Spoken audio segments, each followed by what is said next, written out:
¿Cómo les va? Realmente espero que tengan un buen viernes porque ya comenzamos con Dato Mate Relato. Qué lindo cuando uno comienza y directamente se ahoga, ¿no? Bueno, pero acá estamos con todo lo que aconteció durante la semana y que ha sido relevante en la sociedad en la Argentina.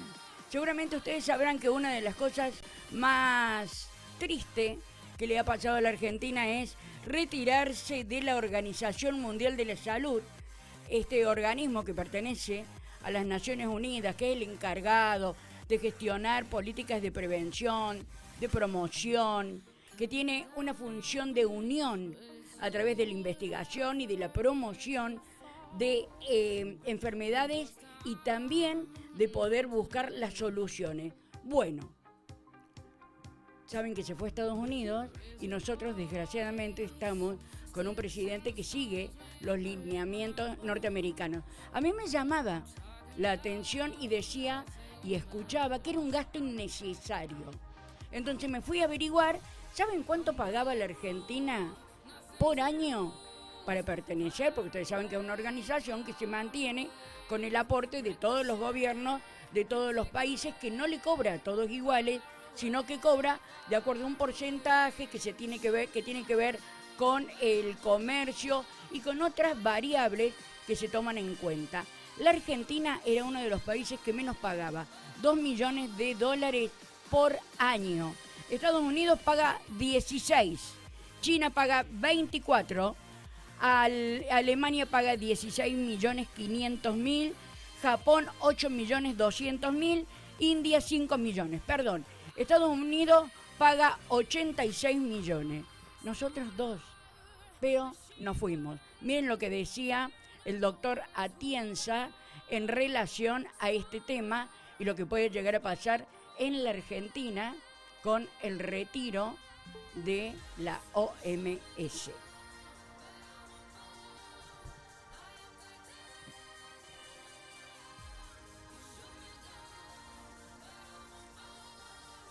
Muy bien, mientras esperamos, Santi, que lo puedas poner en punta para que pueda ir saliendo, les voy comentando que no es nada bueno lo que espera, ni es nada bueno tampoco lo que nos va señalando el doctor Atienza, quien estuvo hace algunos programas con nosotros. Es lamentable no pertenecer a la Organización Mundial de la Salud por cómo quedamos desprotegidos. Escuchen. Ya no doy con el tiempo para poder ir aclarando todas las barbaridades que está haciendo este gobierno. El gobierno derogó una norma clave en el 2012 que cambia el sistema de patente de medicamentos. ¿Qué quiere decir esto? Todo fármaco que había pasado un tiempo y se le había vencido su patente, en la industria argentina se podía tomar ese fármaco y empezar a producirlo de modo genérico, lo que da lugar a la aparición de los fármacos genéricos y uno los puede comprar más barato porque no tienen la exclusividad en la venta. A partir de la derogación, y Estados Unidos en esto era implacable, le exigía siempre a la Argentina que derogara esto, porque la mayor parte de las patentes a nivel de fármacos las tienen ellos. Entonces, cuando se les vencían las patentes, lo que hacían, le hacían una pequeña innovación y la volvían a reactivar a la patente. Entonces nunca se vencían y habían fármacos que eran exclusivos de algunos laboratorios, ¿no? Repito, la mayoría son de Estados Unidos. ¿Qué es lo que va a pasar ahora? Que a partir de ahora estas patentes no van a vencer nunca y no vamos a tener muchas alternativas en fármacos genéricos. El gobierno dice que los fármacos que ya están van a quedar protegidos bajo la ley anterior, que no es retroactiva, pero ya sabemos que la ley va para cualquier lado, ¿no? Sobre todo para el que tiene un poquito más de recursos y no va a ser para nosotros que somos los que tenemos que comprar los remedios. Compraremos los remedios más caros. Una nueva del gobierno nacional. Es lo peor que puede pasar para la salud y sobre todo la gente pobre que no va a poder acceder a los genéricos de modo barato como veníamos accediendo, ¿no? Veremos qué pasa en el futuro. Realmente yo les decía a ustedes que es lamentable. ¿Por qué? Porque muchos de las personas que no tienen el dinero para comprar la marca que le recomienda el médico, pueden ir con el nombre de la droga. Bueno, con este alejamiento de la Organización Mundial de la Salud, como acaba de comentar el doctor, se va a ir perdiendo esta posibilidad y cada vez se van achicando más las, no sé, valga la redundancia, las posibilidades de la gente de poder seguir medicándose con drogas que por ser de distintos laboratorios pueden ser más baratos. Muy bien, nosotros ya empezamos a conectarnos con la gente, vamos a tener dos invitados de lujo que en un ratito ya cuando aparezcan se los voy a ir mencionando. Pero mientras tanto les voy diciendo, ¿se acuerdan que nos decían que ante también esta amenaza que llegaba de Irán íbamos a tener nuestras fronteras más reforzadas y que también íbamos a tener mucho más cuidado para que no pudieran ingresar gente de otros países? Bueno, miren este videito y ya llegan nuestros invitados.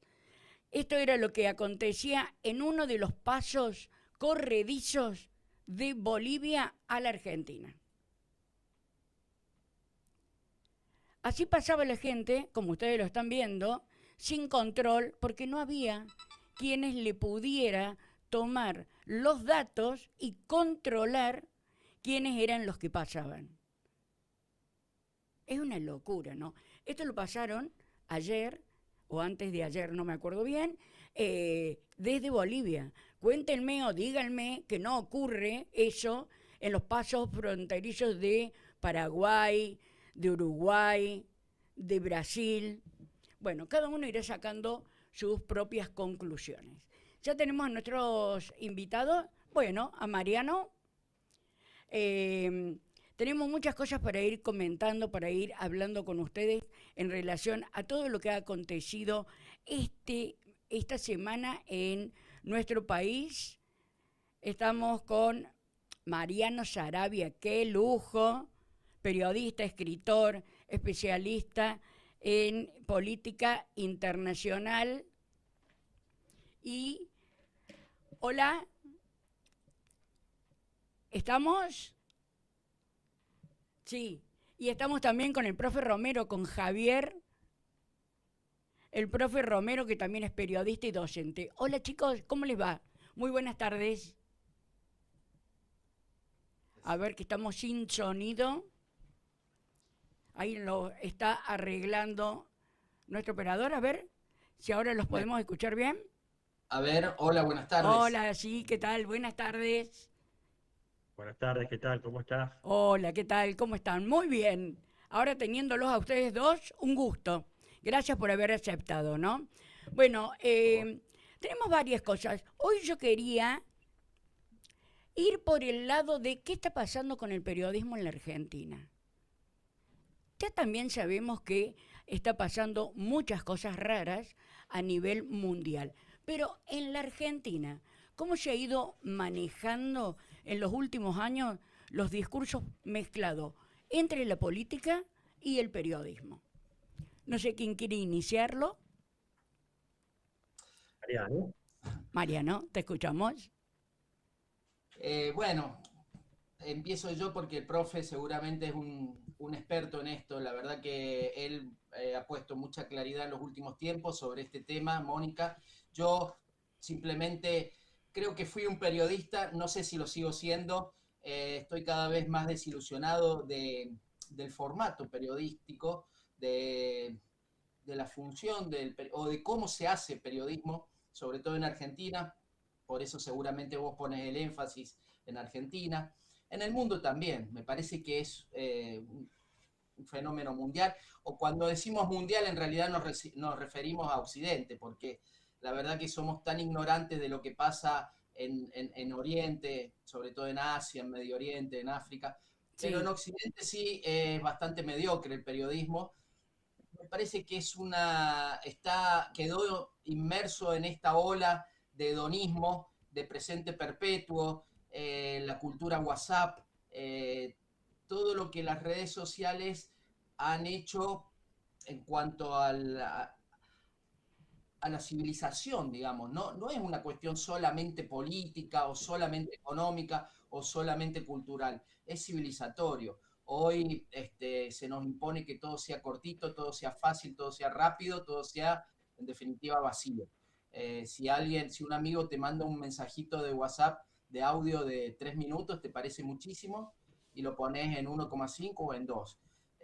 Tenemos, Pero somos, sí, sí, pero ¿no te parece a vos que una de las cosas que ha influenciado hoy en esta forma de hacer periodismo es la imagen, el discurso? Vos estabas hablando de las oratorias cortas, pero el impacto a través de una imagen, y cada uno lleva o el relato o cómo la por eso. asimila.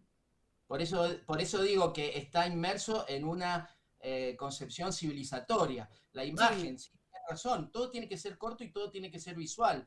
Entonces, sobre todo, si además le sumás que con la inteligencia artificial ya no podés creer en la imagen, porque puede ser trucada, entonces, al no tener un desarrollo, al no tener la posibilidad de una argumentación, porque sí, nadie se anima a escribir largo y nadie se anima a leer o nadie se anima a ver un programa. Vos fijate que esto pasa en todo. La serie mata la película. sí. No hablemos de leer un libro. Entonces, en el periodismo pasa exactamente lo mismo. Es difícil argumentar y terminamos en un chiquero, en una lucha de barro, digamos, tratando de ver quién grita más fuerte o quién Pero dice lo sí, más, lo más rimbombante, me sí. parece. Ahora, todo eso que vos estás señalando que ha incidido en nuestra sociedad, ¿no? Y que de pronto ha habido un factor como que te hacen ver que lo que es malo es bueno y lo que es bueno es malo. ¿A qué me refiero? Te muestran, por ejemplo, una información sesgada o una información mal intencionada que te lleva a formar un juicio crítico equivocado y te lo van fomentando. Ese tipo de periodismo que se ha empezado a manejar, yo creo, con muchísima fuerza en la Argentina después de la muerte de Néstor. Creo, de Pero Néstor Kirchner. eso Mónica, es otro tema, digamos, son como dos temas ¿Sí? distintos, me Los vamos. parece. Sí, Ese que planteas vos, sí, por supuesto que preocupa, pero no es nuevo. Siempre existió. Hoy le podrán decir fake news, sí, pero es la vieja y querida mentira. Siempre existió la mentira. Fíjate que a San Martín, a José de San Martín Rivadavia, le inventó un cuaderno donde supuestamente San Martín reconocía hechos de corrupción. sí, lo leí. Fíjate que Homero Mansi, uno de nuestros más grandes pensadores y poetas, dijo que Mitre era tan cobarde que tuvo que inventarse un diario para defenderse de la historia. Sí. Entonces, la mentira siempre existió. Lo que pasa es que antes había una forma de mentir. Hoy, yo no me refiero al periodismo serio o no serio, al que miente, el que dice la verdad, porque eso siempre yo lo viví. Pero hoy todo está tan mezclado. Hoy me refiero más al formato, ¿no? Me Sí. refiero más a la imposibilidad de poder generar pensamiento crítico en los públicos. Javier, ¿vos cómo te estás llevando con toda la difusión informática de todos los acontecimientos que están ocurriendo en la Argentina? Y no sé, yo creo que todo el mundo está esperando alguna reacción de distintos sectores y por más que estamos siendo bombardeados por información, no hay reacción o hay reacciones dispersas. ¿Sobre qué tema que no te escuché? Sobre, Perdón. Tengo mala internet hoy. Justo, ¿sí? la verdad No, te decía que cómo estás vos con la parte periodística, con todo este bombardeo de noticias que han ocurrido en los últimos tiempos en la Argentina, que son tan graves para el desarrollo de la sociedad y que hay como falta de reacción o hay un manejo que no te deja separar, no sé, el relato del dato. Yo creo que viene justo por ahí. ¿Quieren? Sí, bueno, decime. la verdad que Esta tensión en realidad se da siempre en la historia. Nosotros vivimos en los 90, en los 2000, Seguro. una pelea con el tema de los grandes conglomerados mediáticos, ¿no? En manos de un determinado sector del poder. Dimos toda una pelea, en los 2000 se popularizó bastante, sobre todo a partir de la pelea con el grupo Clarín, sobre Sí, todo. Y ahí me parece que hubo un ejercicio interesante que no se dio en todos los países sobre qué se esconde detrás de las noticias, ¿no? ¿Quién está ahí atrás? No es, insisto, no es algo nuevo ni es algo propio de la Argentina, tal como explicaba Mariano recién. Yo creo que acá tenemos, en cierto sentido, algún ejercicio donde el que quería podía mirar y entender que había ahí algo que podía hacernos ruido y que podía afectar la llegada a la noticia, a la verdad, siempre haciendo la salvedad que también hacía Mariano sobre Oriente y Occidente. Pero en sí, realidad eso es intrínseco a nuestra cultura. Nosotros en la escuela no aprendemos nada de eso, ¿viste? Vemos a Mesopotamia así por arriba, en el primero o segundo año de secundaria, pero después no vemos efectivamente los grandes procesos históricos como corresponde. Así que estamos muy influidos por eso, indudablemente. Pero así todo, me parece que nosotros acá en la Argentina se dio una pelea muy fuerte y hubo como una comprensión de que había intereses que se movían muchas veces atrás de los grandes medios, detrás de las sí. noticias, las presentaciones, etcétera. Con lo cual empezamos a mirar un poco de reojo a los medios. Eso pasó acá, pasó en otros lugares, y paradójicamente, eh, esa pelea por la democratización, eh, aparejado con las innovaciones tecnológicas, eh, de pronto nos encontramos con las redes sociales. Eh, y esa idea de la posibilidad de cada uno ser un comunicador está ahí cerca. Entonces, en principio parece algo como súper positivo, ¿viste? Decís, todos somos comunicadores, no necesitas estar en un gran medio y tener un montón de guita para poder hablarle a otros si vos vas. Totalmente. ¿No?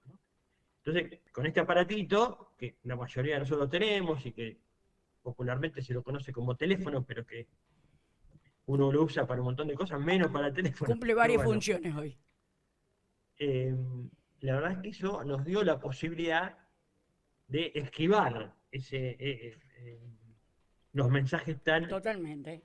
tan homogéneos que Sí. había de los grandes medios, ¿no? Los grandes medios controlando gran parte de la información, la comunicación y la cultura, ¿no? Ahora, yo pregunto una Sí, cosa.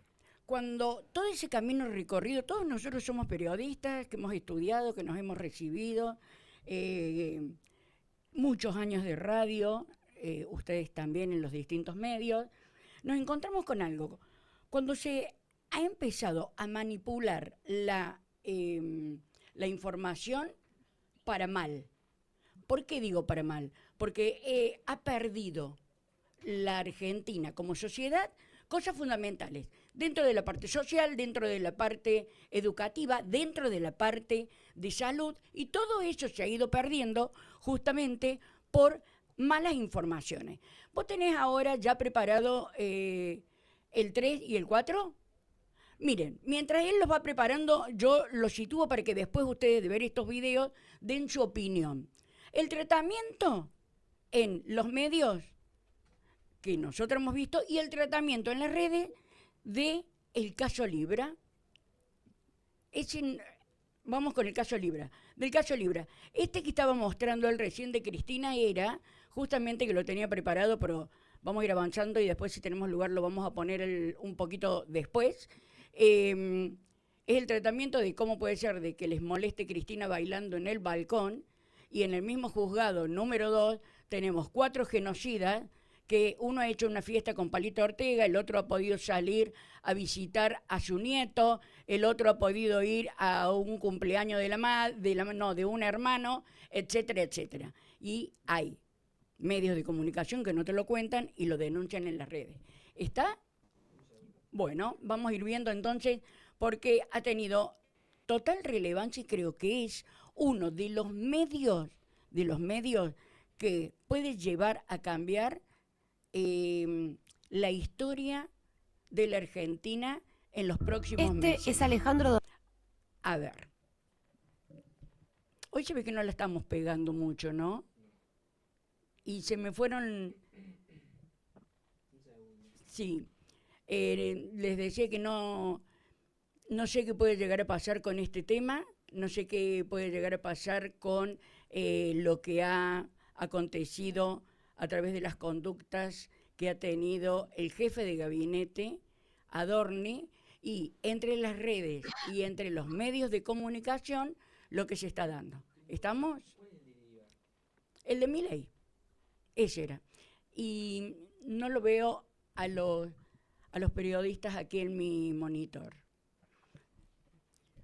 Bueno, mientras tanto, a mí me gustaría, ¿no?, que sigamos. Estos son los problemas técnicos que uno no los puede manejar, que uno no puede poner ni tapar de ninguna manera cuando estamos haciendo un streaming y que de alguna manera te va cortando el seguimiento del programa. Bueno, ese es. Esto lo mostramos nosotros a través de las redes. Se hizo a través de inteligencia artificial, como podría haber sido el día en que Milei publicó, difundió o promocionó el caso Libra. Todavía no.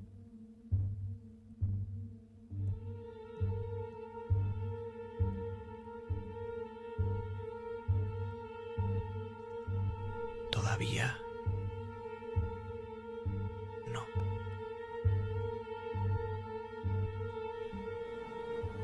Ahora.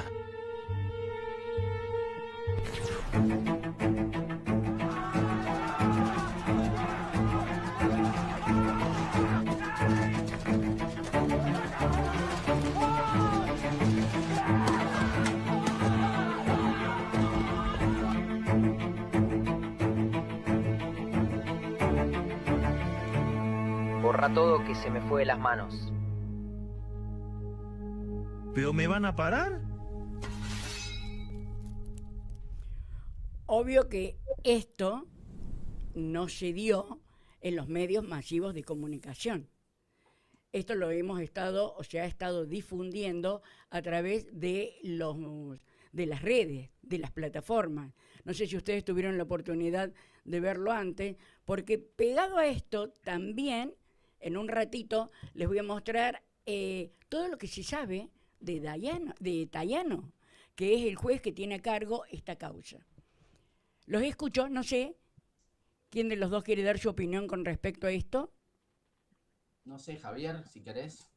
Bueno, no, yo lo había visto, Ujú. es una recreación con base a inteligencia artificial sobre lo que podía haber sucedido eh, El día, dentro de la Casa sí. Rosada, con Novelli, etcétera, a propósito de esto. Me parece que es una manera interesante de comunicar, novedosa, conlleva riesgos, por supuesto, ¿no?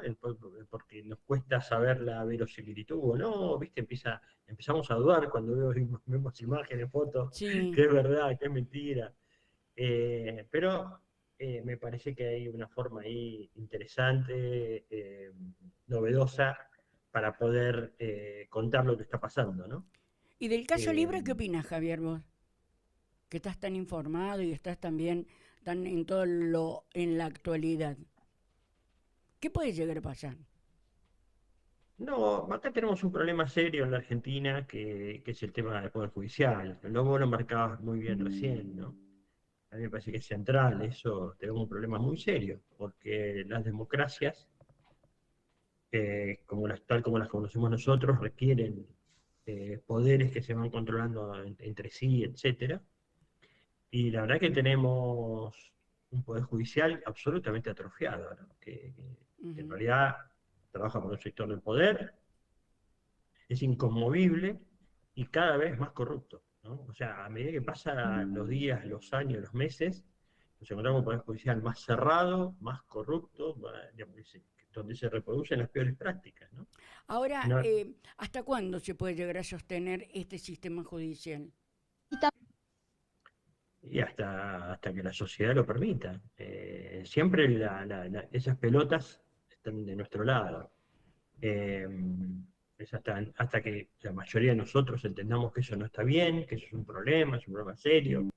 Y Cuando vos tenés que tratemos de hacer algo soportar, canal. para cambiarlo, ¿no? Empujemos a los legisladores, en este caso, quienes tienen armas para llevar adelante eso, ¿no? Ujú. Las movilizaciones que ayuden, que vayan en ese sentido. Bueno, Estamos con pero un problema pero muy delicado. totalmente. Ahora, vos viste que cuando vos pertenecés a un lugar de trabajo, tenés un jefe y ese jefe tiene otro jefe. ¿Cuál es la cadena dentro del Poder Judicial que se rompe y que no te llega? Por ejemplo, que Tayano haya sido denunciado, que Tayano tenga la causa dormida hace un año y que se descubra que el hijo de Tayana tiene empresa offshore con Ritondo y que sean socios. Si hubiera pasado en la época de cualquier otro gobierno, ya estarían afuera. No, Entonces, con el agravante que Tayana además tiene la causa Ritondo. Porque si estuviera en otro lugar, todavía, que además fue funcionario de Milei, el hijo de Tayano. totalmente. Con lo cual, Tayano debería haberse excusado en ese caso, es decir, no puede intervenir ¿Y el esta Consejo causa de la porque mi hijo, Magistratura uno cuándo no, actuaría? digo, para no hacer cargo de lo que hace la familia de cada uno, pero bueno, Exacto. es un causal de recusación, con lo cual debería apartarse, si fuera un juez digno, debería decir, no puedo porque tengo un hijo que tiene relación con el Exactamente, gobierno. más bien. No lo hizo, entonces después, bueno, ¿qué pasa con el resto de los mecanismos que tenemos para controlar eso, ¿no? El Consejo de la Magistratura, tomado por asalto por un juez de la Corte, Total. la Corte Suprema, que ya se la distraída y no interviene en nada de esto, solamente interviene rápido cuando hay alguna causa que involucra a Cristina o algún peronista. La verdad estamos en un problema pero muy serio en ese sentido, porque es como que toda la estructura está corrompida. Bueno, Stornelli, acusado de extorsión, estuvo muy bien Cristina volviendo a contar eso, uno se va olvidando las cosas, ¿no? Stornelli sigue Totalmente. siendo fiscal. Es un Sí. tipo que le pidió a otro que le plante droga al novio de la ex mujer. Ujú. Y ese tipo es fiscal, está involucrado en una red de extorsión a empresarios. No solo en la causa Cuaderno, con la causa Cuaderno también está acusado por extorsión. Lo que hacían Stornelli y Bonadío era, cuando llegaba un empresario, le decían, mirá, Sí. nosotros tenemos prueba de que vos estuviste dando coima. No, yo no daba coima, daba la plata a la cámara empresaria, qué sé yo. Mirá, flaco, no nos importa. Si vos decís que la coima esa vos sabías que era para Cristina, nosotros te dejamos salir. Si no te quedás en cana, vayas a ver cuánto salís. Exacto. Eso es extorsión en Totalmente. cualquier lugar del mundo. Y la Totalmente. verdad que hicieron eso. O sea, hay denuncias de los mismos involucrados que le dijeron Por que les eso pasaba yo eso. vuelvo a preguntar y he preguntado en distintos lugares, ¿cuándo empieza a actuar el Consejo de la Magistratura? A ver, si el rol del Consejo de la Magistratura es mover a los jueces cuando no cumplen con sus funciones, ¿qué más tendría que hacer Stornelli? ¿O qué más tendría que hacer Tayano? ¿O qué más tendría que hacer otro de cualquier juzgado que no actúa como tiene que ser? O sea, ¿qué otra Pero cosa vos mirá tendría que pasar? lo que hizo un juez de la Pero- Corte, toma una derogación No los del veo. 2013, algo así, y se pone Sí. de presidente del Consejo de la Magistratura. Claro. Es juez y parte, porque es el titular de la Rosati, Corte, estás y se hablando de pone de Rosati, presidente claro. del Consejo. Totalmente. Bueno, y después tenemos también hay dirigentes políticos que dan vergüenza, porque la verdad que uno espera que obren con independencia en estos Totalmente. casos, y no sucede. Entonces, nada, tenemos Mariano. un sistema muy podrido. Es un problema muy serio, no es un problema menor, ¿no? Totalmente. Eh, ¿Sí? es como una deformación, ¿viste? Yo no quiero llegar a la salida fácil de decir, bueno, así como pasó con las Fuerzas Armadas y los golpes de Estado, ¿no? Porque uno dice, vos la estructura de las Fuerzas Armadas la ponés para algo como sociedad. Ahora, después si te hace un golpe de Estado, es porque se pudrió todo ahí, digamos, hay un problema Claro. serio. No Totalmente, sí. deberían custodiar la democracia y hacen un golpe de Estado y la violan. Exacto. Bueno, algo así Mariano. pasa hoy con la Sí. justicia. La justicia no está brindando justicia. Entonces, tenemos un problema serio porque si no reformamos eso, no tenemos destino como nación. Porque Es lo vos fijate, básico. hoy tenemos la principal dirigente de la oposición presa y proscripta. Y la Corte no hace nada. Y los jueces que la condenaron jugaban al fútbol en el fondo de la casa del Con el principal presidente. de Macri, del que Claro. fue presidente de la Nación, de Sí, Macri. sí. Eso también, digo, porque Bueno, yo ahora pero, hablo a ver, de Stornelli hablando de pero, italiano. Ahora, los dos tipos que condenaron a Cristina jugaban al fútbol en el fondo de la casa. pero hay algo Usaban el peor. vestuario de la casa de Macri, dale. Pero hay algo peor. El Colini, que fue uno de los que trajo la causa o llevó la causa de Santa Cruz, que ya había sido sobreseída Cristina, al Foro Claro. Nacional, se fue en un viaje a la casa de John Lewis. Y él con otros jueces y con otros fiscales armaron un viaje que dejó un montón de dudas y un montón de aciertos, Yo digamos. no tengo ninguna ¿Me duda. Fue entendés? un viaje pago por Mañeto. O sea, Y no hay busquemos ninguna duda de una eso, eso está factura. claro, es así. Fueron a la casa de un magnate, de un tipo que es un empresario inglés. Nosotros estamos, digamos, si tenemos un conflicto internacional es con Inglaterra. Dicen que está vinculado a los servicios de inteligencia de Inglaterra, no lo sé, pero tiene agencia, tiene un lago cercado, argentino. Bueno, ahí fueron. Pero está acusado Y de el que tráfico. fue, Está y el que hizo toda la maniobra para esconder eso, lo acaban de nombrar ministro de Justicia de la Nación, y me refiero a Maíquez. Máiquez, O sea, sí. los premian encima. Encima los premios. Bueno, algo parece. Por eso cuando hablamos de dictadura, uno tiene que pensar en el Plan Cóndor también. ¿Quién estaba atrás del Plan Cóndor? Sí. Y por qué en todos los países de América Latina pasaba más o menos lo mismo.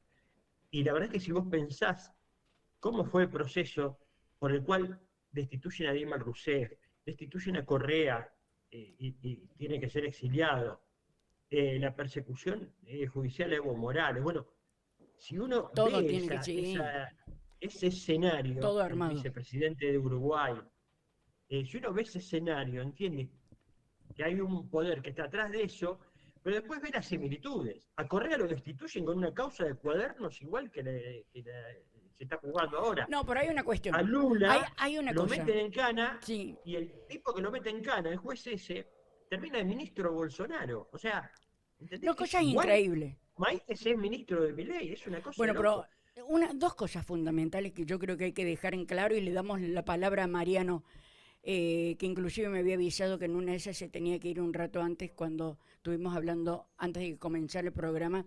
Una cosa cortita, dos cositas cortitas quiero decir. Primero, si no tenemos buena justicia, no tenemos nación. Partamos de la base. Si nosotros no tenemos una justicia que nos reúna a todos para poder vivir en democracia, en armonía y con justicia, no podemos hacer nada. No sé, ¿qué opinas, Mariano? No se le escucha. Sí, perdón, Ahora. Totalmente de acuerdo con lo que están diciendo los dos con respecto a la justicia. Sí. O fíjate que, retomando un poquito el hilo de Javier con respecto a la dictadura, que creo que la dictadura tampoco se puede... me encanta esto de los 50 años y todo lo que está pasando en torno a los 50 años.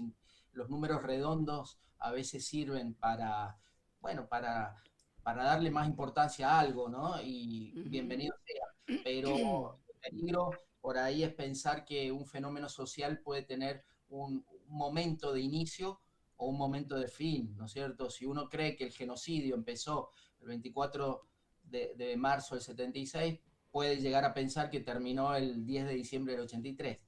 Bueno, si uno contextualiza más, fíjate que con el tema de la justicia nos podemos ir hasta 1930, en el primer golpe contra Irigoyen de Uriburu, ¿no? El primer golpe del siglo XX, donde la Corte Suprema de Justicia, con una acordada, convalida el golpe de Estado. O sea que yo entiendo lo que están diciendo ustedes y por supuesto que lo comparto, lo de la corrupción y cómo se mide con distinta vara la corrupción de un lado, la supuesta corrupción del otro lado, etcétera, etcétera. Pero a mí me parece que hay un problema mucho más profundo, ¿no? en la justicia, en los otros poderes del Estado, en la política, en la cultura argentina. O sea, por más que no fueran corruptos, la justicia argentina no sirve igual, porque tiene un planteamiento totalmente punitivo, y punitivamente vos no resolvés los problemas sociales de un pueblo, mandando en cana a un pibe de 14 años, 16 años. Lo único que estás haciendo es lo contrario de lo que deberíamos hacer. Es un poder que, por más que no fueran corruptos, es monárquico, es antidemocrático. Habría que buscar la forma, yo no la tengo, no tengo sé que hay pueblos que han incurrido en la experiencia de ver, de votar a los jueces. No digo que sea eso, hay que pensar. Nosotros estamos acostumbrados a no pensar. Y lo mismo con el tema de la corrupción en la política. Digamos, a mí lo que me escandaliza de Milei y caso Libra no es lo que se robó o no se robó, que también, por supuesto que también. Sí. Pero ponerle que no se hubiera robado nada, ya es escandaloso que desde el gobierno, desde el Poder Ejecutivo, se imponga la timba financiera. Eso es terrible, eso es espantoso, eso es romper con el trabajo argentino, romper la productividad, romper la cultura del trabajo, de la cual tanto se vanagloria la oligarquía argentina, y dice que los pobres son los vagos. Ellos son los vagos y los parásitos que siempre vivieron de renta, siempre vivieron de especulación, de especular con la tierra cuando se la quedaron, cuando se la apropiaron a fines del siglo XIX, la robaron a la tierra, 100 familias argentinas, y después especular con el sistema financiero o con lo que sea. Entonces, después, si además hay corrupción, bueno, mucho peor. Totalmente, pero sí. Lo profundo, me parece, de los temas. No ahora, no nosotros tres, en general la sociedad. Digo. Lo que pasa es que yo creo que cuando vos perdés el prestigio de algo y se entra el manoseo, lo vulgar, es como que pierde el valor. Yo no puedo entender que esta gente haya entrado 16 veces entre la Casa Quinta y la Casa Rosada. Estamos hablando de Jaime Davis y todo, y el chino que se llamaba Penny, después no sé, se llamaba Juancito Pérez, y Novelli. En las escuchas de ahora que llevaban mujeres, que les salían más barato que sean grupos de 3 o grupos de 4, todo eso lleva a que de pronto digamos, ¿dónde estamos parados? ¿Y cuál es el rol de la información y de los periodistas en esto? Porque si nos estuvieron rompiendo la cabeza y envenenando a la gente con que Cristina era una corrupta, con que no fueron 12 años de una década ganada, que ella era la chora, ¿qué tenemos que hacer ahora? ¿Cómo analizamos ahora la situación? Eso es lo que a mí me gustaría que la gente empezara a madurar en su manera de reflexionar, de pensar, no sé, de formar su opinión pública, su juicio crítico o lo que sea. Pero por eso le doy la palabra a Javier, pero una cosa más para reforzar lo que decía recién. Yo estoy de acuerdo con vos, pero por eso mismo me resisto a entrar en una competencia de vos sos más corrupto que yo. Claro.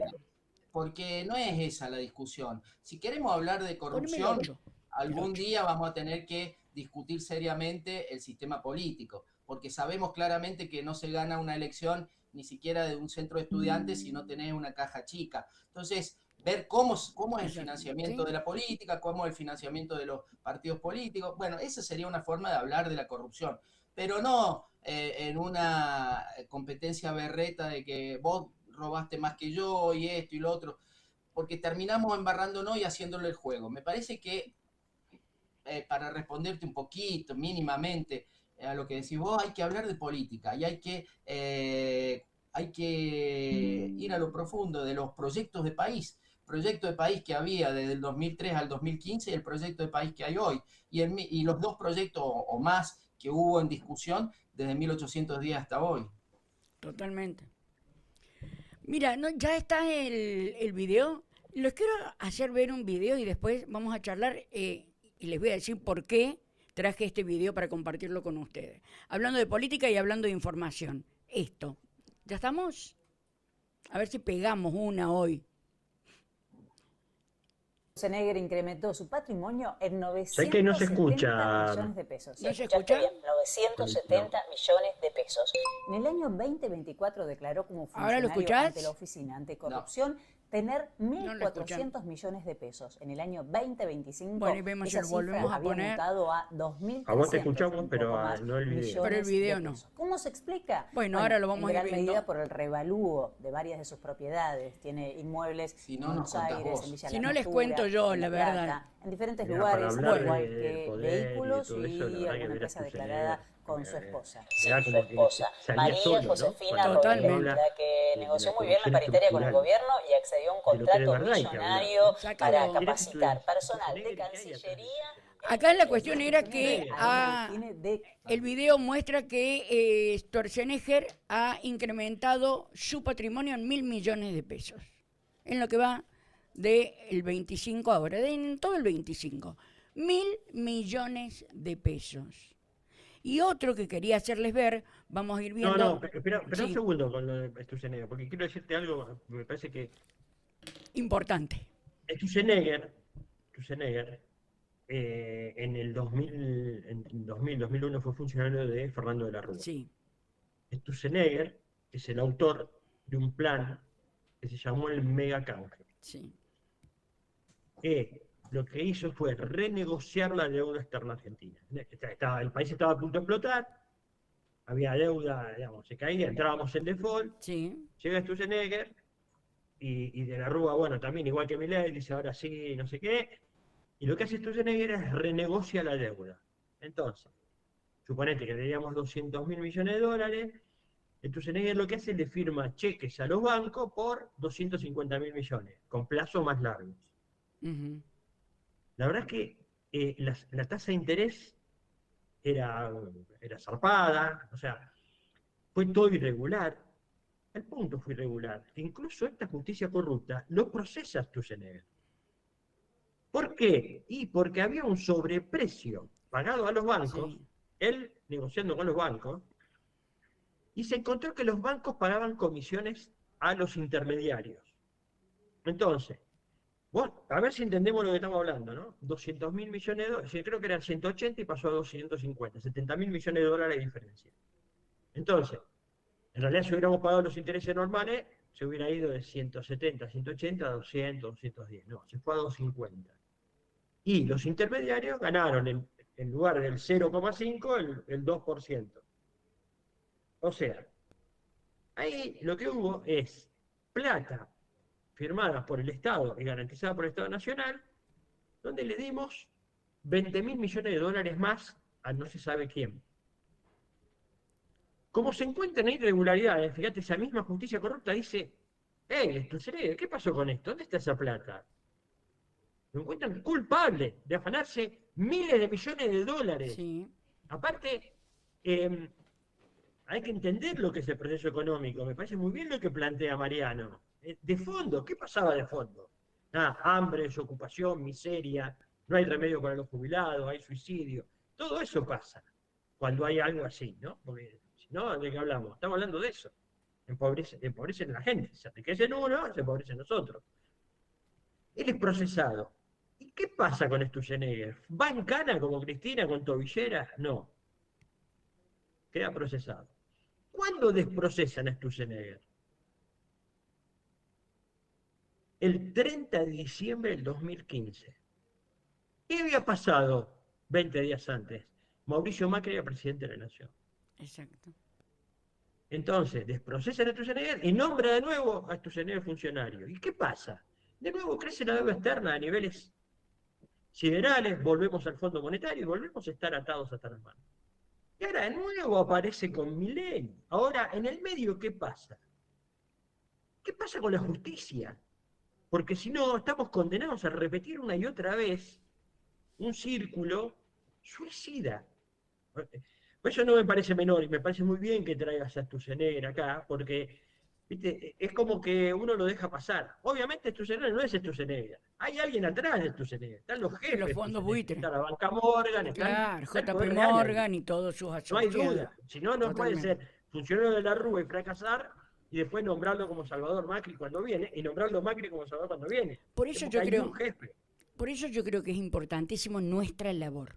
Cuando nosotros avivamos a la gente, cuando nosotros le podemos acercar este tipo de información, porque no lo difunden los medios, porque sabemos que los dueños de los medios cobran una pauta. Y hoy en día, y yo lo puedo decir porque conozco, y ustedes también, si no tienen pauta estatal no pueden sostener los medios, no pueden pagar la luz, no pueden pagar los sueldos, no pueden pagar los alquileres, no pueden pagar el mantenimiento de las plantas y de lo que sea. Entonces tienen que bancarse lo que les bajan y les bajan la pauta de otra manera, porque hoy se la pasan debajo de la mesa. Porque a mí no me pueden venir a decir que medios grandísimos de la Argentina y de Córdoba también, no vamos a mirar por otro lado, de Córdoba también, están recibiendo pautas por abajo de la mesa y siguen tratando temas fundamentales como este. Tenemos un corrupto como Schwarzenegger, a ver, administrando nuestra vida, administrando nuestra economía, porque es el que ideó, y díganme si estoy equivocada, lo acepto, la primera ley que se puso en vigencia. La ley, ¿cómo? Hoy se me fue el nombre. La primera ley que puso... Bases. ¿Qué? Bases. La ley de base. No fue el ideólogo, no era el que lo tenía al plan armado para la Bullrich y después se lo regalaron a Milei. ¿Y qué podemos decir de Caputo? ¿Qué podemos decir de Caputo?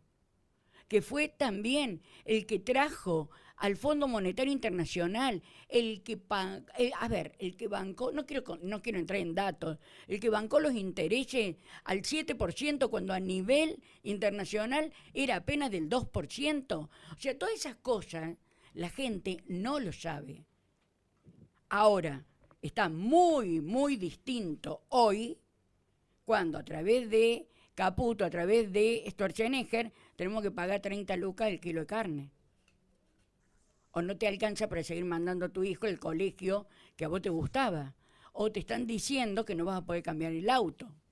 Entonces, no sé, ¿qué vamos a hacer en el mientras tanto? Cuando no podemos creer que esta gente haya vuelto el gobierno. ¿Cómo lo manejamos? Nosotros desde el periodismo. ¿Qué vamos a hacer? Bueno, vamos a... yo... me parece que es lo que venimos haciendo desde siempre y lo que viene haciendo Javier, por ejemplo, desde siempre, no desde hace 2 meses ni 2 años, desde siempre.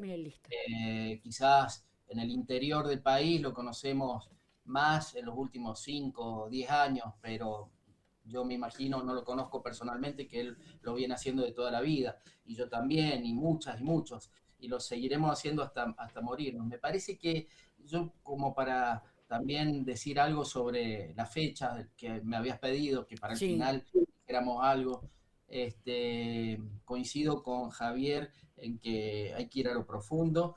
Schwarzenegger es la cara visible de un poder mucho más grande. Acá estamos hablando de una Argentina que siempre fue genocida, que siempre fue violenta de arriba para abajo, que siempre usó el terrorismo de Estado necesariamente, porque también hay un pueblo rebelde, un pueblo que ha sido heroico en muchos momentos, que ha demostrado que sí se puede. Así que lo único que no vale hoy es bajar los brazos y deprimirse por los 30.000 que no están, por San Martín, por Belgrano, por Juana Zurduy, por tantas y tantos. Digamos, lo único que no podemos hacer, que no tenemos derecho a hacer, es deprimirnos y decir no se puede. Entonces, somos así, han necesitado un genocidio y hay que siempre, no sé quién era, si era Berbisky o quién, que decía que periodismo es sacar a la luz algo que otros quieren ocultar, ni más ni menos. Entonces, no quedarnos en la anécdota, ¿no? Schwarzenegger, sino ir a ver quién está atrás de Schwarzenegger.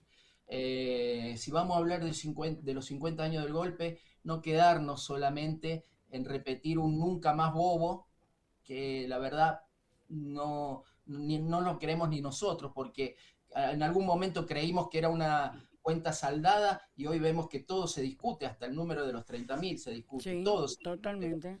Entonces, ir a lo profundo, decir, che, sí, está bien, Menéndez fue en Cana, Videla fue en Cana, pero los que los mandaron no fueron nunca en Cana.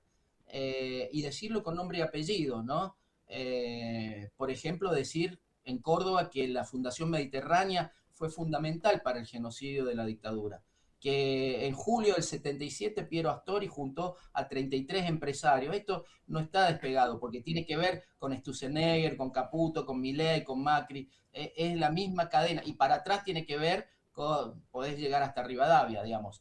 Es un proyecto de país. Esa Fundación Mediterránea que se creó en julio del 77 con Astori, con Rogio, con Pagani, hay que decirlo con nombre y apellido, sin tener miedo a los juicios o a las cartas de documentos. Porque además ellos mismos hoy en la página de la fundación lo dicen. Lo primero que hicieron fue traer a un joven sobresaliente de Harvard que se llamaba Domingo Felipe Cavallo. Lo pusieron a Sí, manejar las tasas y tarifas con Guillermo Walter Klein, que era el segundo de Martínez de Oz. Y después, ya cuando dejaron el desastre en Argentina, más allá de los 30.000 desaparecidos, 20.000 fábricas cerradas, una deuda externa que se disparó, una pobreza del 40%, etcétera.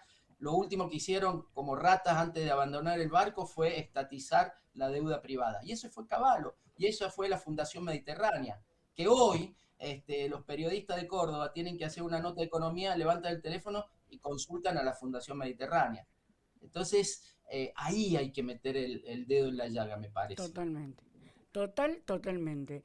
Em, yo creo que se acercan los 50 años y a nosotros nos sirve para reflexionar sobre todo lo que hemos hecho en estos 50 años, cómo hemos vivido y cómo hemos tratado de transitar esta Argentina. Los que éramos muy chicos en aquella época lo aprendimos a través de la historia, a través de lo que nos contaron, a través de lo que pudimos ver y a través de lo que pudimos sentir, porque tuvimos padres comprometidos, con la realidad, padres comprometidos con el trabajo y con él nunca más, aunque como decís vos, Mariano, decirlo sin sentimiento es decir hola, chao, cualquier cosa que uno puede llegar a decir de manera sistemática. Pero nosotros hicimos un video con datos de gente de Córdoba y queríamos hacer algo corto. Y ustedes saben que cuando estábamos seleccionando, que teníamos bastante material, dijimos, hace también algunos programas atrás estuvo Jorge Basalo, y él había hecho una entrevista con uno de los capataces del territorio que es conlindante a La Perla. No sé si tuvieron oportunidad de verlo. Si Santi me decís que ya lo tenemos, lo ponemos para que ustedes, a ver si que los señores lo puedan escuchar. ¿Ah? Y se los muestro, no ese, el que sigue. Así, de alguna manera, hacemos el cierre y vamos terminando con algo que el 24 vamos a estar todos en la marcha conmemorando un 24 de marzo que realmente nos dejó marcados para siempre. Yo creo que hay dos hechos que la Argentina tiene manchado con sangre y son cosas que uno no las puede, realmente no las puede volver a repetir. Uno fue el bombardeo a la plaza. Que hayan inaugurado los aviones con el pueblo dejó una mancha en la historia de la Argentina. Algo que uno no puede dejar de sentir y no puede olvidarse. Y lo segundo fue a todos los inocentes que mataron. Porque nos acordemos de algo. Le quitaron el derecho, el proceso institucional de cualquier persona. A ninguna se le hizo un juicio, a ninguna se le demostró absolutamente nada, de nada, y sin embargo los asesinaron. Entonces, los 30.000 desaparecidos siguen siendo una de las partes más oscuras que tenemos en la historia de la Argentina. ¿Está ya? ¿Ustedes quieren agregar algo?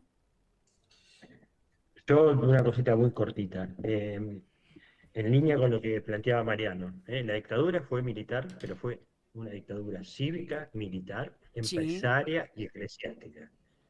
Es así, digo, hay que decir con las cosas con nombre y apellido. Totalmente. Así que coincido absolutamente. Después agregar algo, él hablaba, el periodismo debe mostrar lo que el poder pretende ocultar, un poco esa frase. Y yo quería, en un momento como este, en estos 50 años, recordar a Rodolfo Walsh. Sí.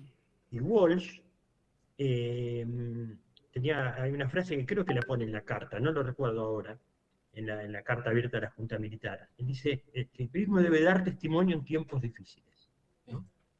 Sí. Y me parece que de eso se trata, dar testimonio, cuando muchos se ocultan, muchos se acomodan. Bueno, hay como otros objetivos ahí. Me parece que si nosotros nos atenemos a esas cosas sencillas, nosotros tenemos que dar testimonio en estos tiempos difíciles. Fíjate, Javier, y después fíjate, perdón, un paréntesis, fíjate que en esa carta también Rodolfo Walsh dice, acusa directamente la Voz del Interior, dice, yo les mandé una carta denunciando que el dique San Roque se había transformado en un gran cementerio lacustre. No me la quisieron publicar. O sea, como decimos, nombre y apellido, ¿no? Claro, absolutamente. Y después hay otra cosa, ¿no? A propósito del tema Nunca Más, yo coincido con Mariano también. A ver, no digamos nunca más ni nada, pero hay una consigna que para estos 50 que me parece interesante, que plantearon, que es que digan dónde están. Totalmente. La consigna siempre es importante, que digan dónde está. En un momento en que ellos están tratando de cuestionar las cifras, todo, digamos, hay que recordar que no sabemos dónde están. Imagínate la crueldad de la cabeza humana, de la naturaleza humana, que ni siquiera pudimos llorar a nuestros muertos. Eso en ninguna civilización le pasó. Totalmente. Y acá en la Argentina, lamentablemente, tenemos esa figura del desaparecido, no sabemos dónde están. Entonces, ¿cómo saben ellos cuántos son, cuántos no sé si no sabemos? Bueno, acabamos de encontrar un pozo común ahí en Córdoba, ¿no? Sí, en la Loma de los Toritos. Y mirá qué fuerte cuando dicen, dejamos de ser hijos desaparecidos, ¿no? Claro. Ahora hay nombre y apellido, los mataron, los asesinaron. Y los asesinos tienen que estar en cana. Y después una cosa más chiquita que me hizo acordar de Cavallo, y digo, Martínez Dios, porque digo, Sturzenegger, Cavallo, Martínez Dios. Martínez Dios no fue en cana. Y el plan económico de exterminio era Martínez Dios. Él era el Sturzenegger de esos momentos, él era el capullo de ese momento. Bueno, perdón. No me quiero extender. Bien. No, por favor, está perfecto todo lo que han aportado. Si ya tenemos el video, los invito a que lo compartamos. Les comentaba de que era una de las notas más importantes que se hizo. Este señor que están viendo fue testigo y él va a contar de lo que vio en La Perla. O sea, ¿qué es lo primero que usted ve el 24 de marzo? Lo primero que veo, el 24 a las 15:30 más o menos, que yo iba a reemplazar a un señor que estaba arando, se llenó de gendarmes, soldados. Nosotros no lo escuchamos, lleno, pero bueno, no sé si la audiencia lo escucha. Y ya a la noche, ya muchos coches. Bueno. ¿Los mataban? ¿Estaban muertos? Sí, algunos sí, otros. Uno salió disparando y atrás lo fusilaron, lo dejaron ahí. Una fila grande, la fosa grande. Esa fosa tenía más o menos aproximadamente. Una fila de secuestrados que estaban vendados, que iban a matar, que iban a fusilar. Sí, todos parados, unos gritaban, lloraban. Ahí era una revolución de tiros. Esa noche sentí un griterío terrible ahí en la cárcel. En ese campo fui violada 4 veces. Eyacularon sobre mi cuerpo. Escuchando la grabación de mi hijo que lloraba, en un principio que estaba ahí, me decían que estaba ahí. ¿Tu nombre es? Gabriel Vendersky. ¿Tu hermana? Zulema. Zulema Vendersky estudiaba lengua ahí. Zulema Vendersky, no, estaba en la escuela de letras, de lenguas y en ciencias de la educación. ¿Ella cuántos años tenía? 23, creo. Yo siempre recordaba, un tiempo después de la desaparición de Zulema, queríamos sacarla, mamá, para que se distraiga, ¿no? Entonces ir a la sierra o a comer afuera. Y nunca quería ir a comer afuera. Un día ya cansado de la niega. Ella siempre se quedaba, ella hacía la comida, pero... Era el cumpleaños, pero deja, yo voy a cocinar. Bueno. ¿Siempre cocinaba ella? Cocinaba ella. Y un día le digo, mamá, ¿por qué siempre rechazas? Una vez podés, vamos a comer a algún lado para cambiar. Y entonces me mira y dice, ¿y si me llama? ¿Y si me llama? Claro, si Zulema estaba en algún lugar del mundo, escondida, y la llamaba para el cumpleaños, por ejemplo. O sea, habían pasado un montón de años y no perdía la esperanza de que su hija no haya desaparecido y esté escondida en algún lado, ¿no? Es terrible. Es una pena. ¿No pudieron escuchar nada ustedes? Ay, bueno. De terror, la comunicación, no sé qué ha pasado hoy, pero bueno, al aire se escuchó, era justamente 3 pedacitos de una nota, les comento a ustedes rápidamente. La persona que vio cuando hacían las fosas, cuando tiraban a la gente, y el griterío que se escuchaba, inclusive como los paraba Menéndez frente a esas fosas, y algunos salían corriendo y ahí nomás le disparaban. Después hubo el testimonio de una chica que fue violada 4 veces y en todo lo que ella vivió la dejaron, la soltaron. Y el tercer testimonio es de esa madre que a pesar de los años todavía no quiere irse el día, especialmente de su cumpleaños, porque siempre estaba esperando que la hija de algún lugar del mundo la llamara por teléfono. Yo creo que estas son las historias que quedan, ¿no? Estos son los testigos que pueden llegar a marcar a las próximas generaciones que realmente esto no puede volver a pasar. Porque no nos lo merecemos como sociedad. Porque ningún ser humano se necesita que le maten un hijo, una hermana, un padre, y que tenga la figura de desaparecido. Yo creo que debe ser lo peor que le pasa a un ser humano, es querer a alguien y no saber qué fue de él.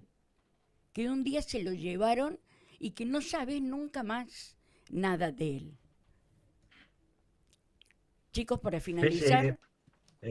Está muy bien, Mónica, lo que haces, ¿no? Justamente estás dando testimonio en tiempos difíciles, en tiempos de un gobierno negacionista, ¿no? Totalmente. De una parte de una sociedad que trata de mirar para otro lado, de una vicepresidenta de la Nación que reivindica eso, de muchos comunicadores que reivindican, algunos desde Córdoba, ¿no? Que reivindican lo que pasó en la dictadura. Bueno, hay que mostrar y contar los testimonios porque el problema serio es si no lo saben. Nosotros, bueno, ahí tenemos la tarea que lleva por delante, así que te quiero felicitar a vos, Mónica, y a tu equipo que ponen este programa al aire y que recuerdan de esta manera lo que está pasando, ¿no? Y cuentan. Totalmente. Yo también, igual que Javier, y también te felicito, te agradezco, y no sé si ya estamos cerrando, yo me quedaría con un mensaje, elegiría reforzar esto de que hay que romper el pensamiento mágico de que hubo unos tipos muy malos que hicieron cosas terribles. Hay que decir por qué lo hicieron, ¿no? ¿Por qué? Porque tenían que implementar un plan económico que es exactamente el de hoy. Y quería quedarme con el discurso de Martínez de Oz, ya que Javier lo trajo a Martínez de Oz, del 2 de abril del 76, cuando él presenta el plan económico. Vos fíjate todas las veces... Cualquiera que esté mirando esto puede buscarlo en YouTube. Todas las veces que usa la palabra libertad y dice, vamos a liberar los precios, vamos a liberar las tasas, las tarifas, vamos a liberar el mercado financiero, es decir, el mercado de cambio y también las tasas de interés, especulación financiera, vamos a liberar la posibilidad del comercio exterior, o sea, eliminar las retenciones, vamos a eliminar las trabas para la exportación, vamos a liberar la economía, abrir la importación de mercancías que destruyen el aparato productivo. Todo eso, más, por supuesto, el ajuste, despidos masivos y el congelamiento de los salarios. O sea, es exactamente el plan económico de Milei. el de Martínez de Hoz del 2 de abril del 76. En ese momento necesitaron un genocidio, hoy llegaron por las urnas. Totalmente. Y para terminar, si a eso le sumamos la sumisión de Milei con Estados Unidos, la entrega de la patria, la entrega de las tierras, la entrega de nuestros recursos y la entrega de todo lo que tiene que ver con el progreso de la Argentina a través de la ciencia, la tecnología, yo creo que estamos en un punto muerto, para ver si seguimos en esto o si cambiamos esto.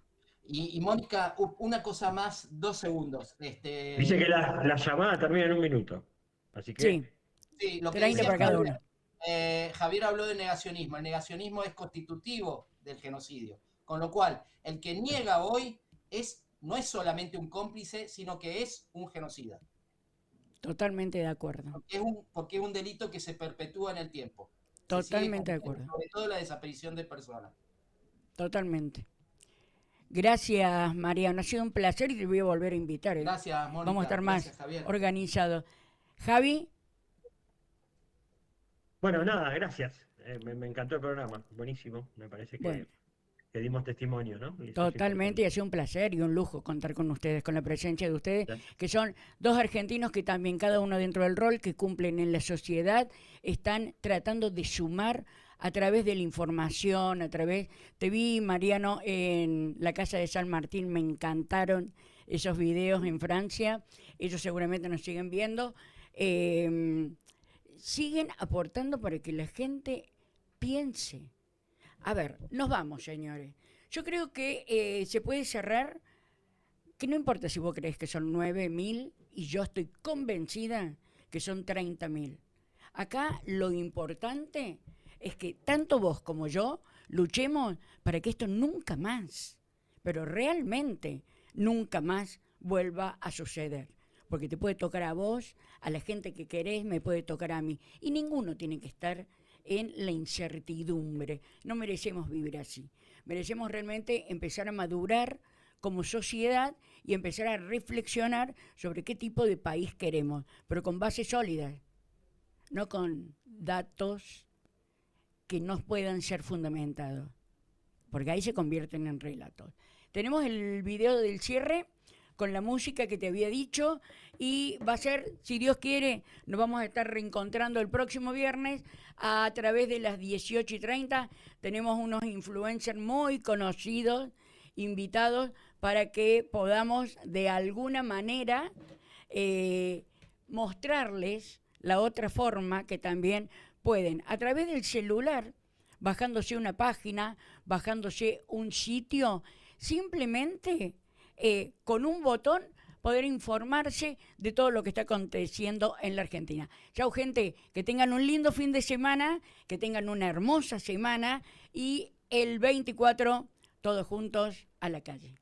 Muchas gracias. Mi pobre patria, aplastada por abusos del poder, de gente infame que no conoce el pudor. Se creen los dueños todopoderosos y piensan que les pertenece todo. Los gobernantes, cuántos perfectos e inútiles bufones en esta tierra que el dolor ha devastado. ¿Acaso no sentís nada de pena?